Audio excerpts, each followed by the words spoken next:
ام المومنین سیدہ عائشہ رضی اللہ تعالی عنہا فرماتی ہیں کہ حضرت خولہ بنت حکیم مجھے ملنے آئیں۔ یہ بڑی خوبصورت وجیع الشکل خاتون تھیں اور بہت نفیس طبیعت کی مالکہ تھیں اور خوشبو بہت اچھی لگاتی تھیں اور خوش لباس تھیں، لیکن جب وہ مجھ سے ملیں تو ان کے کپڑے میلے کچیلے تھے، تو مجھے حیرت ہوئی۔ تو میں نے کہا کہ یہ کیا میں دیکھ رہی ہوں؟ تو اس خاتون نے کہا کہ حضرت عبداللہ ابن رواحہ اور میرے شوہر عثمان بن مظعون رضی اللہ تعالیٰ عنہ اور دیگر کچھ اصحاب نے اپنی راتوں کو عبادت کے لیے مخصوص کر لیا ہے اور دن کو وہ کثرت کے ساتھ روزے رکھتے ہیں اور گوشت نہیں کھاتے۔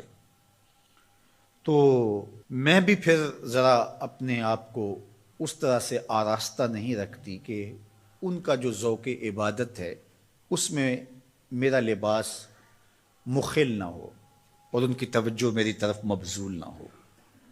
ان کا ایک شوق ہے تو اس شوق میں لگے رہیں۔ ام المومنین نے ان کے جانے کے بعد یہ بات حضور علیہ السلام کو بتائی کہ خولہ آئی تھیں اور انہوں نے یہ کہانی سنائی ہے۔ اسی وقت حضور ان صحابہ کے لیے نکلے، وہ جہاں بیٹھے تھے حضور وہاں جا پہنچے، اور حضور اتنی جلدی میں تھے کہ حضور نے اپنے جوتے بائیں ہاتھ کی شہادت والی انگلی میں پکڑ لیے، اور حضور وہاں جب پہنچے تو فرمایا تمہارا کیا معاملہ ہے؟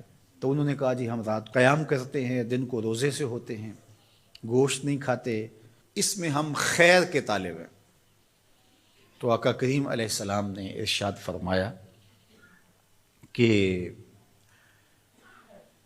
تم رات کو قیام بھی کیا کرو اور رات کو سویا بھی کرو، روزہ بھی رکھا کرو اور افطار بھی کیا کرو، کسی دن رکھ لیا کسی دن چھوڑ دیا، اور اسی طرح جو کھانے پینے کے معاملات تھے تو اس میں بھی حضور نے ہدایت فرمائی۔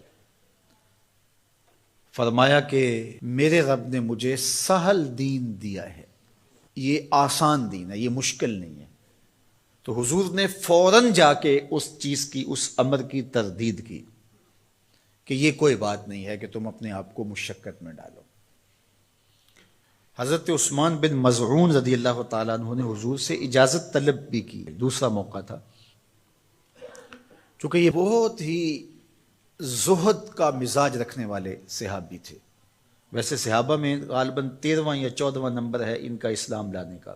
ہجرت حبشہ بھی انہوں نے کی ہے، حضور کے رضائی بھائی بھی لگتے ہیں۔ انہوں نے حضور سے اجازت طلب کی کہ ہمیں تبتل کی اجازت دے دی جائے۔ تبتل کیا ہے؟ کہ سب سے کٹ کے اللہ کے ہو جائیں، اور یہ جز وقتی تبتل اختیار کرنا، اس کی ہمیں تلقین کی گئی ہے۔ وَتَبَتَّلْ إِلَيْهِ تَبْتِيلًا، اللہ نے قرآن مجید میں اپنے محبوب علیہ السلام سے کہا محبوب کبھی کبھی سب سے کٹ کے اس طرح کا رنگ اختیار کیا کرو، اور یہ ہمیں بھی تلقین ہے۔ کبھی کبھی دن میں ایک مرتبہ آدھے گھنٹے کے لیے، 2 گھنٹے کے لیے موبائل بھی بند ہو، دروازہ بھی بند ہو، لائٹیں بھی کم کر لی جائیں، مسلح ہوں، آپ ہوں، آنسو ہو اور جذب ہو رہے، اس کا کوئی گواہ نہ ہو، اس کی ویڈیو بنانے کی ضرورت نہیں ہے، اور صبح بتانے کی بھی ضرورت نہیں، رات مجھے بڑا رونا آیا۔ بالکل تبتل کا مطلب بس اسی کی ہو جاؤ۔ غار حرا کی خلوتیں تبتل ہیں، اعتکاف کی ایام تبتل ہیں، سحری کے لمحات کے اندر بیٹھ کر کے اپنے آپ کو سب سے کاٹ کے اس کے ساتھ وابستہ کر دینا، یہ تبتل ہے۔ یہ تو ہونا چاہیے، لیکن یہ تبتل کلیتاً کہ مکمل تبتل اختیار کر لیا جائے رہبانیت کی طرح، تو اس کی نفی کی گئی۔ لا رہبانیت فی الاسلام، کوہ غار کی زندگی، بیوی بچے چھوڑ دیے جائیں، گھر بار چھوڑ دیا جائے اور تبتل اختیار کر لیا جائے، اور جنگلوں کا راستہ لے لیا جائے اور وہاں جا کے وقت گزارا جائے اور ترک دنیا کر دی جائے۔ اسلام نے ترک دنیا سے ہمیں منع کیا ہے کہ ترک دنیا نہ کرو، لیکن غرق دنیا سے بھی منع کیا ہے کہ دنیا میں غرق بھی نہ ہو جاؤ۔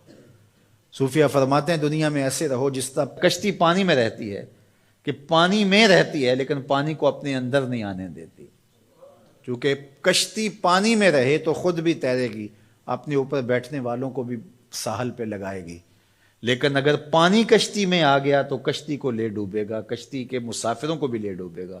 کہا تم دنیا میں رہو، دنیا تمہارے اندر نہ رہے۔ اگر دنیا تمہارے اندر آ گئی تو پھر تمہارا کچھ بھی باقی نہیں بچے گا۔ من نظر الی الدنیا نظر الحب اخرج اللہ تعالی من قلبہ نور الیقین والزہد۔ جو دنیا کی محبت میں غرق ہو جاتا ہے، اللہ اس کے دل سے زہد اور تقوی کے نور کو کھینچ لیتا ہے، پھر اس کے پلے کچھ بھی نہیں رہتا۔ تو یہ بھی منع کیا گیا ہے۔ لیکن دنیا ہی ترک کر دی جائے، دنیا ہی چھوڑ دی جائے اور کوہ و غار کی زندگی اختیار کی جائے، تو انسان کو اللہ نے بنایا ہی اسی لیے ہے کہ اس سے افزائش نسل ہو، معاشرت پیدا ہو، احکام شریعہ ہیں۔ جمعۃ المبارک فرض کیا گیا ہے سوائے مسافر کے اور مریض کے اور عورتوں کے، تو یہ اجتماع اسی لیے کیا گیا ہے۔ حج فرض کیا گیا، اجتماع ہے۔ جماعت کا کہا گیا ہے، اکیلے پڑھنے کے بجائے جماعت سے آگے پڑھو۔ تو یہ تو سالے معاشرے کے قیام کے لیے ساری چیزیں ہیں، تو تبتل سے منع کر دیا گیا۔ اور صحیح بخاری میں ہے کہ فرماتے ہیں اگر ہمیں حضور تبتل کی اجازت دے دیتے، صحابی فرماتے ہیں لخ تسینا، تو ہم اپنی مردانہ طاقتیں ختم کر لیتے۔